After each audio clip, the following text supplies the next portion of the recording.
de ninguna manera. Entonces es triste la actitud de muchos que han sido cristianos definitivamente y que después, habiendo gozado de la gracia de Dios, y después abandonan el Evangelio.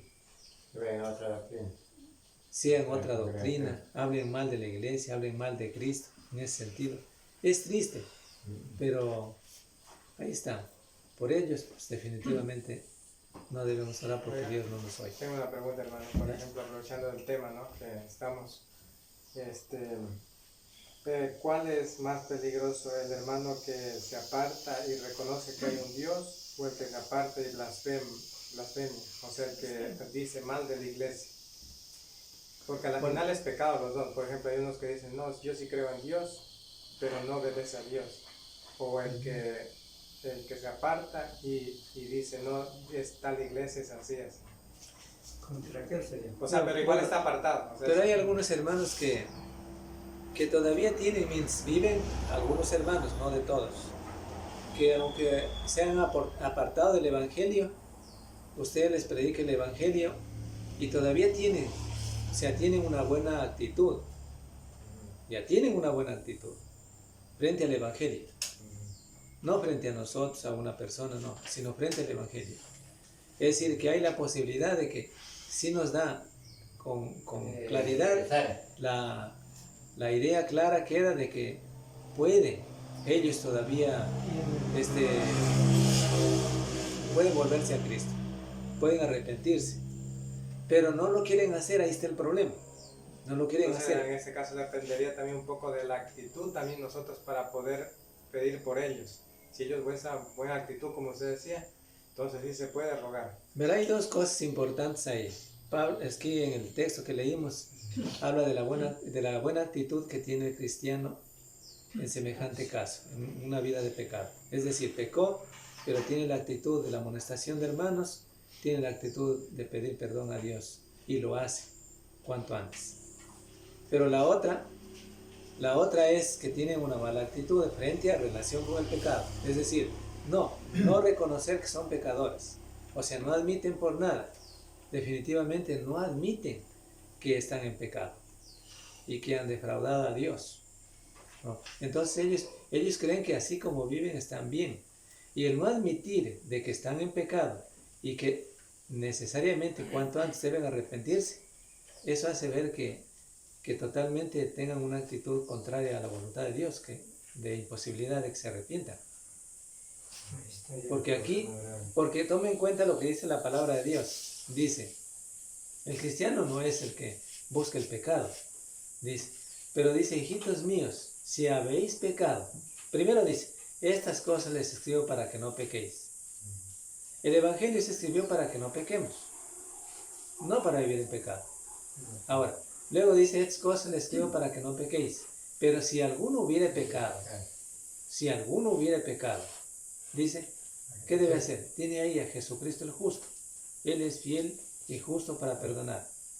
Entonces, ¿cuánto antes? Hay contextos que mencionan diciendo que antes que pierda el sol, antes que termine el día, ¿cuánto antes debe arrepentirse el cristiano si pecar? Pero estos no lo hacen. Entonces, hay una actitud buena, por supuesto, sí, una actitud que sí nos deja que hay la posibilidad de que se arrepintieran, pero por otra parte también tiene la idea adversa que no. Entonces, ¿qué pasará? Es la pregunta que yo me hago. ¿Qué pasará? Porque ya en el caso de predicar el Evangelio, usted ha visto incluso a los incrédulos, mucha gente que predicando el Evangelio son ejemplos bíblicos, hasta cuando Pablo le predicó el Evangelio, por ejemplo, a Lidia. Ella oyendo, era incrédula, oyendo, y Dios le abrió el corazón, dice la palabra de Dios, y se arrepintió y creyó en el Evangelio. Pero ¿y estos que ya tenían conocimiento de Dios, cuántas veces necesitaría para otra vez predicar el Evangelio para que se arrepienta? Es mi pregunta. Ya no habría. Están con un pie todavía, le digo así, con un pie en la vida y otro pie en la muerte. Pero más están tendiendo a muerte que a vida. Es complicado después de todo. Pero algunos cristianos que han pecado. Pero no, yo solo quiero hacer una preguntita. Ya Por ejemplo, tenemos ejemplo de los hermanos que ellos tuvieron muchos años fuera de la iglesia, pero ellos se arrepintieron, pero ellos tuvieron muchos años fuera. Sí, eso digo, por ejemplo, eso iba a decir también. Se arrepienten. Por ejemplo, hay hermanos que tienen. Por ejemplo, yo alguna vez recuerdo que me fui del hermano Sergio con el hermano Aníbal. Bueno, me dejó la idea que había la posibilidad de que él creyera en el Evangelio, o sea, volviera a la iglesia, mejor dicho. Se arrepintiera y volviera. ¿Ya? No sé si lo hice alguna vez con usted, no creo que lo hicimos porque ustedes estaban allá. Nunca. Ya, pero fuimos una vez. Pero el hermano estaba pendiente de eso, ¿no? El hermano estaba pendiente, mire. Nosotros también, pero Entonces, yo pensé por que eso, no. hermanos, cuando Porque vemos que hay una buena actitud, O sea, una buena actitud, Entonces puede, en ese caso, reconoce se pecado. puede pedir a Dios, ¿no? Pero Se yo puede pensé pedir a que Dios y no, Dios sí, oye. se arrepienten. Claro, ¿sí? cala de los corazones. Ahora ya no quiero. No digo que yo hice lo mejor, no. Yo digo que Dios hizo las cosas, porque Dios es el que hace. Porque es como nosotros como cristianos somos como el sembrador. El sembrador salió a sembrar la semilla. Parte de la semilla cayó en el borde del camino, parte de la semilla cayó entre piedras, parte de la semilla cayó en buena tierra. La última gente que tuve ya por gracias a Dios. Ahí está, pues, pues. La otra parte la hace el individuo, el cristiano. También hay, por ejemplo, bueno, algún hermano que se apartó de la congregación, pero reconoce el pecado, reconoce que está mal, pero reconoce solamente delante de los hermanos cristianos, pero no reconoce delante de Dios, porque si reconociera delante de Dios se arrepintiera y volviera a cambiar, confesar. Ya. O sea, Un ejemplo claro, ¿verdad? Yo le voy a decir, no es mi hermano, pero no importa, voy a decir, pero no estoy juzgándole, pues Dios le juzgará a él.